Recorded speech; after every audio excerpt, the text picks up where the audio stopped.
Basava I T channel videos ನೋಡಲು subscribe ಮಾಡಿ ಹಾಗೂ ಹೊಸ ವಿಡಿಯೋಗಳ ನೋಟಿಫಿಕೇಶನ್ಗಾಗಿ ಬೆಲ್ ಐಕಾನ್ ಪ್ರೆಸ್ ಮಾಡಿ. Welcome to Basava I T channel. ಈ ವಿಡಿಯೋದಲ್ಲಿ ಡಿಜಿಟಲ್ ಕಮ್ಯುನಿಕೇಷನ್ ಚಾಪ್ಟರಲ್ಲಿ ಬರುವಂಥ ಪಲ್ಸ್ ಕೋಡ್ ಮಾಡ್ಯುಲೇಷನ್ ಟಾಪಿಕ್ ಬಗ್ಗೆ ನೋಡೋಣ. ಇನ್ನು ಹಿಂದಿನ ವಿಡಿಯೋಯಿಂದ ಈ ಟಾಪಿಕ್ ಬಗ್ಗೆ ನೋಡ್ಕೊಂಡು ಬರ್ತಾ ಇದ್ವಿ. ಹಿಂದಿನ ವಿಡಿಯೋದಲ್ಲಿ ಇದರಲ್ಲಿ ಬರುವಂಥ ಟ್ರಾನ್ಸ್ಮಿಟರ್ ಯಾವ ಥರ ವರ್ಕ್ ಆಗುತ್ತೆ ಅಂತ ನೋಡಿದ್ವಿ. ಈ ವಿಡಿಯೋದಲ್ಲಿ ರಿಸೀವರ್ ಬಗ್ಗೆ ನೋಡೋಣ. ಇನ್ನು ಈ ಟಾಪಿಕ್ ಬಂದು ಎಲೆಕ್ಟ್ರಾನಿಕ್ಸ್ ಮೆಕ್ಯಾನಿಕ್ ಟ್ರೇಡ್ ಅವ್ರಿಗೆ ಸೆಕೆಂಡ್ ಇಯರಲ್ಲಿ ಟ್ರೇಡ್ ಥಿಯರಿ ಸಬ್ಜೆಕ್ಟಲ್ಲಿ ಬರುವಂಥ ಟಾಪಿಕ್ ಇದು.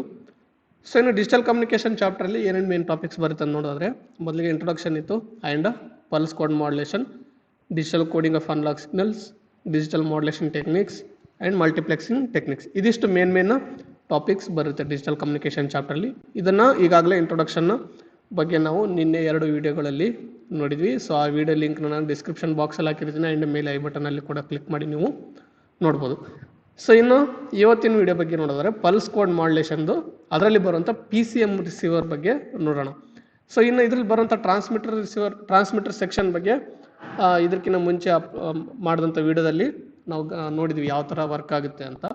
ಸೊ ಈ ವಿಡಿಯೋದಲ್ಲಿ ರಿಸೀವರ್ ಬಗ್ಗೆ ನೋಡೋಣ. ಸೊ ಹಿಂದಿನ ವಿಡಿಯೋ ಬಗ್ಗೆ ನೀವು ನೋಡ್ಬೇಕಾದ್ರೆ ಅದನ್ನು ಕೂಡ ಡಿಸ್ಕ್ರಿಪ್ಷನ್ ಬಾಕ್ಸಲ್ಲಿ ನಾನು ಲಿಂಕ್ ಹಾಕಿರ್ತೀನಿ ಆ್ಯಂಡ್ ಮೇಲೆ ಐ ಬಟನಲ್ಲಿ ಕೂಡ ಲಿಂಕ್ ಮಾಡಿರ್ತೀನಿ, ಅಲ್ಲಿ ಕೂಡ ನೀವು ನೋಡ್ಬೋದು. ಇನ್ನು ಹಿಂದಿನ ಕ್ಲಾಸಲ್ಲಿ ಏನೇನು ನಮ್ಮ ಏನಾಗಿ ನೋಡಿದ್ದು ಅಂತ ಒಂದು ಕ್ವಿಕ್ಕಾಗಿ ನೋಡೋದಾದರೆ, ಮೊದಲಿಗೆ ಪಲ್ಸ್ ಕೋಡ್ ಮಾಡ್ಯುಲೇಷನ್ ಅಂದರೆ ಏನು, ಯಾವ ಥರ ಇರುತ್ತೆ ಅಂತ ನೋಡಿದ್ವಿ. And basic elements of PCM system, ಒಂದು ಬ್ಲಾಕ್ ಡಯಾಗ್ರಾಮ್ ಯಾವ ಥರ ಇರುತ್ತೆ PCM ಸಿಸ್ಟಮ್ದು ಅಂತ ನೋಡಿದ್ವಿ. ಸೊ ಆ ಬ್ಲಾಕ್ ಡಯಾಗ್ರಾಮಲ್ಲಿ ಒಂದು ಟ್ರಾನ್ಸ್ಮಿಟರ್ ಸೆಕ್ಷನ್ನ ಎಕ್ಸ್ಪ್ಲೇನ್ ಮಾಡಿ ನೋಡಿದ್ವಿ. ಸೊ ಈ ವಿಡಿಯೋದಲ್ಲಿ PCM ಸಿಸ್ಟಮಲ್ಲಿ ಬರುವಂಥ ಇದೆ ರಿಸೀವರ್ ಸೆಕ್ಷನ್ ಏನಿದೋ ಅದು ಮತ್ತು transmission path B and C sections ಏನಿದಲ್ಲ ಅವೆರಡರ ಬಗ್ಗೆ ನೋಡೋಣ. ಸೊ ಮೊದಲಿಗೆ ಟ್ರಾನ್ಸ್ಮಿಷನ್ ಪಾತ್ ಬಗ್ಗೆ ನೋಡೋಣ. ಸೊ ಏನು ಟ್ರಾನ್ಸ್ಮಿಷನ್ ಪಾತ್ ಇಲ್ಲಿ ಯಾಕೆ ಬರುತ್ತೆ? ನಾರ್ಮಲ್ ಆಗಿ ಯಾವುದೇ ಕಮ್ಯುನಿಕೇಷನ್ ಚಾನಲ್ ಆದರೆ ಟ್ರಾನ್ಸ್ಮಿಟರಿಂದ ರಿಸೀವರ್ಗೆ ತಲುಪುವಂಥ ಏನು ದಾರಿ ಇರುತ್ತೋ ಅದಕ್ಕೆ ಟ್ರಾನ್ಸ್ಮಿಷನ್ ಪಾತ್ ಅಂತ ಕರಿತೀವಿ, ಯಾವುದೇ ವೈರ್ಲೆಸ್ ಅಥವಾ ವೈರ್ಡ್ ಕನೆಕ್ಷನ್ ಇದ್ರೆ. ಸೊ ಇಲ್ಲಿ ಯಾವ ಮಾಡ್ಯುಲೇಷನ್ ಟೆಕ್ನಿಕಲ್ಲಿ ಕೂಡ ನಾವು ಟ್ರಾನ್ಸ್ಮಿಷನ್ ಪಾತ್ ಬಗ್ಗೆ ಡಿಸ್ಕಸ್ ಮಾಡಿಲ್ಲ. ಇಲ್ಲಿ ಮೇನ್ ಆಗಿ PCMನಲ್ಲಿ ಟ್ರಾನ್ಸ್ಮಿಷನ್ ಪಾತ್ ಡಿಸ್ಕಸ್ ಮಾಡೋಕ್ಕಾಗುತ್ತೆ. ಯಾಕೆ ಅಂತ ನೋಡೋದಾದರೆ, ಸೊ ಇದು ಒಂದು ಟ್ರಾನ್ಸ್ಮಿಷನ್ ಪಾತ್ ಡಯಾಗ್ರಾಮ್. ಸೊ ಯಾಕಂತ ನೋಡಿದ್ರೆ ಇಂಪಾರ್ಟೆಂಟ್ ಈ ಒಂದು ಟ್ರಾನ್ಸ್ಮಿಷನ್ ಪಾತಲ್ಲಿ ಆಗುವಂಥ ಏನು ಪ್ರೊಸೆಸ್ ಇರುತ್ತೋ ಇದು ಪಲ್ಸ್ ಕೋಡ್ ಮಾಡ್ಯುಲೇಷನಲ್ಲಿ ಇಂಪಾರ್ಟೆಂಟ್ ಪ್ರೊಸೆಸ್. ಯಾಕಂತ ನೋಡಿದ್ರೆ, the most important feature of PCM system is the ability to control the effects of distortion and noise. So transmission ಪಾತಲ್ಲಿ ಏನೇನು ಡಿಸ್ಟಾರ್ಷನ್ ಮತ್ತು ನಾಯ್ಸ್ ಎಲ್ಲ ಕ್ರಿಯೇಟ್ ಆಗುತ್ತೋ ನಾವು ಟ್ರಾನ್ಸ್ಮಿಟ್ ಮಾಡಿದಂಥ ಸಿಗ್ನಲ್ ಮೇಲೆ, ಅದನ್ನು ಕಂಟ್ರೋಲ್ ಮಾಡೋಂಥ ಎಬಿಲಿಟಿನೇ ಇಂಪಾರ್ಟೆಂಟ್ ಫೀಚರ್ ಆಗಿರುತ್ತೆ ಇಲ್ಲಿ ಪಲ್ಸ್ ಕೋಡ್ ಮಾಡ್ಯುಲೇಷನಲ್ಲಿ. ಯಾಕೆ ಅಂತ ನೋಡಿದ್ರೆ, ಈ ಪಲ್ಸ್ ಕೋಡ್ ಮಾಡ್ಯುಲೇಷನ್ನಲ್ಲಿ ಔಟ್ಪುಟ್ ಬರೋವಂಥದ್ದು ಏನಿರುತ್ತೆ, 0s and 1s ಇರುತ್ತೆ. ಸೊ ಆ 0s and 1sನ ನಾವು ನೋಡೋದಾದರೆ ಒಂದು ಸ್ಕ್ವೇರ್ ವೇವ್ ಅಥವಾ ಸ್ಕ್ವೇರ್ ವೇವ್ ರೀತಿಯಲ್ಲಿ ಅಥವಾ ಪಲ್ಸ್ ರೀತಿಯಲ್ಲಿ ನಮಗೆ ಆ ವೇವ್ ಫಾರ್ಮ್ ನಾವು ನೋಡ್ಬೋದು 0s and 1s ಆಗಿ ಕನ್ಸಿಡರ್ ಮಾಡಿದರೆ. ಸೊ ಅದಕ್ಕೆ ಏನಾದರೂ ನಾವು ನಾಯ್ಸ್ ಅಥವಾ ಡಿಸ್ಟಾರ್ಷನ್ ಆ್ಯಡ್ ಆಗಿಬಿಟ್ರೆ ಏನಾಗುತ್ತೆ, ಅಲ್ಲಿ ಪ್ರೊಡ್ಯೂಸ್ ಆಗುವಂಥ ಆ್ಯಂಪ್ಲಿಟ್ಯೂಡಿಗೆ ಡೈರೆಕ್ಟಾಗಿ ಅದು ಏನು ಸ್ಕ್ವೇರ್ ವೇವ್ ಆ್ಯಂಪ್ಲಿಟ್ಯೂಡ್ ಇರುತ್ತೆ ಅದಕ್ಕೆ ಡೈರೆಕ್ಟಾಗಿ ಎಫೆಕ್ಟ್ ಆಗುತ್ತೆ. ಫಾರ್ ಎಕ್ಸಾಂಪಲ್ 0 ಲೆವೆಲ್ ಇದ್ದಾಗ ಒಂದು ಸ್ಕ್ವೇರ್ ವೇವ್ ಆ್ಯಂಪ್ಲಿಟ್ಯೂಡ್ ಏನಿರುತ್ತೆ 0 ವೋಲ್ಟ್ ಇರುತ್ತೆ.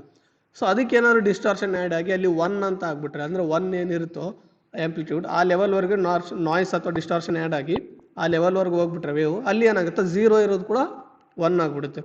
ಸೊ ಈ ಥರ 0 ಇದ್ದಿದ್ದು 1 ಆದಾಗ ಏನಾಗುತ್ತೆ, ನಮಗೆ ಔಟ್ಪುಟ್ಟಲ್ಲಿ ರಿಸೀವ್ ಆಗುವಂಥ ಏನು ಡಾಟಾ ಇರುತ್ತೋ ಆ ಡಾಟಾ ಕರೆಕ್ಟಾಗಿ ಇರುತ್ತೆ, ಅಂದರೆ ಕರೆಕ್ಟಾಗಿ ಇರಲ್ಲ.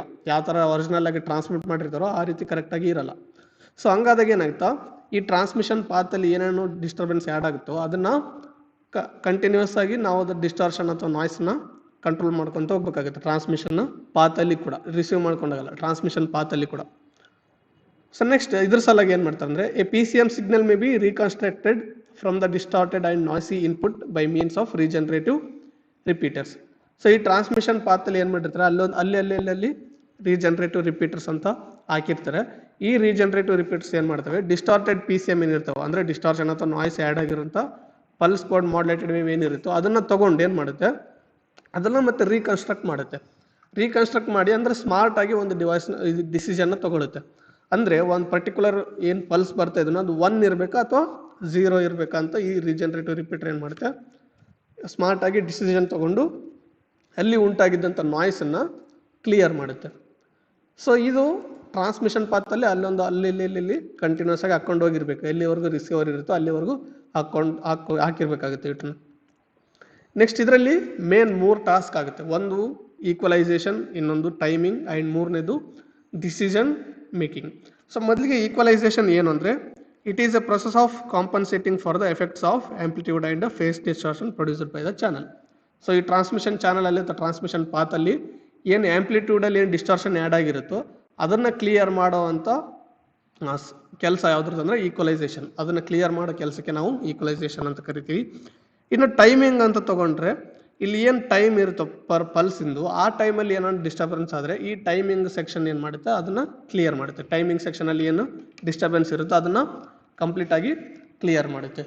ಇನ್ನು ಈ ಎರಡು ಪ್ರೊಸೆಸ್ ಆದಮೇಲೆ ಏನಾಗುತ್ತೆ, ನಮಗೆ ಒಂದು ನಾನ್ ಡಿಸ್ಟಾರ್ಟೆಡ್ ಅಂದರೆ ಡಿಸ್ಟಾರ್ಷನ್ ಕ್ಲಿಯರ್ ಆಗಿರೋಂಥದ್ದು ಅಥವಾ ನಾಯ್ಸ್ ಇಲ್ಲಾರ್ದಂಥ ಒಂದು ಔಟ್ಪುಟ್ ಬರುತ್ತೆ. ಆ ಔಟ್ಪುಟ್ನ ತೊಗೊಂಡು ನೆಕ್ಸ್ಟ್ ಡಿಸಿಷನ್ ಮೇಕಿಂಗ್ ಏನು ಮಾಡುತ್ತೆ ಅಂದರೆ ಪರ್ಟಿಕ್ಯುಲರ್ ಪಲ್ಸ್ 0ನ ಅಥವಾ 1 ಅಂತ ಡಿಸೈಡ್ ಮಾಡಿ ಮತ್ತೆ ಅದು ಪಲ್ಸ್ ಕೋಡ್ ಮಾಡ್ಯುಲೇಟೆಡ್ ಸಿಗ್ನಲ್ನ ಜನರೇಟ್ ಮಾಡುತ್ತೆ, ರೀಜನರೇಟಿವ್ ಮಾಡುತ್ತೆ. ಸೊ ಈ ಥರ 3 ಕೆಲಸಗಳಾಗುತ್ತೆ ಈ ರೀಜನರೇಟಿವ್ ರಿಪೀಟರ್ ಸೆಕ್ಷನ್ ಪಾರ್ಟಲ್ಲಿ. ಸೊ ಇದಿಷ್ಟು ಟ್ರಾನ್ಸ್ಮಿಷನ್ ಪಾತ್. ಟ್ರಾನ್ಸ್ಮಿಷನ್ ಪಾತಲ್ಲಿ ಏನಾಗುತ್ತೆ ಅಂದರೆ ಟ್ರಾನ್ಸ್ಮಿಟ್ ಆದಂಥ ಒಂದು ಪಲ್ಸ್ ಕೋಡ್ ಮಾಡ್ಯುಲೇಟೆಡ್ ವೇವ್ ಏನಾಗುತ್ತೆ ಡಿಸ್ಟಾರ್ಷನ್ ಆಗಲಾರ್ದಂಗೆ ನೋಡ್ಕೊಳ್ತೇವೆ. ಡಿಸ್ಟಾರ್ಷನ್ ಆದರೂ ಕೂಡ ಅದರಲ್ಲಿ ಡಿಸ್ಟಾರ್ಷನ್ನ ತೆಗೆದಾಕುವಂಥ ಅಥವಾ ನಾಯ್ಸನ್ನು ತೆಗೆದಾಕುವಂಥ ಕೆಲಸ ಈ ಟ್ರಾನ್ಸ್ಮಿಷನ್ ಪಾತಲ್ಲಿರುವಂಥ ರೀಜನರೇಟಿವ್ ರಿಪೀಟರ್ ಸರ್ಕ್ಯೂಟ್ಗಳು ಹ್ಯಾಂಡಲ್ ಮಾಡ್ತವೆ. ಸೊ ಇಷ್ಟೆಲ್ಲ ಆದಮೇಲೆ ಲಾಸ್ಟ್ಗೆ ಏನಾಗುತ್ತೆ ಟ್ರಾನ್ಸ್ಮಿಷನ್ ಪಾತಿಂದ ದಾಟ್ಕೊಂಡು ರಿಸೀವರ್ಗೆ ಬರುತ್ತೆ PCM ಸಿಗ್ನಲ್. ಇನ್ನು ರಿಸೀವರಲ್ಲಿ ಏನೇನಾಗುತ್ತೆ ಅಂತ ನೋಡಿದ್ರೆ ಇದು ಒಂದು PCM receiver, pulse code modulation receiver ಇದು.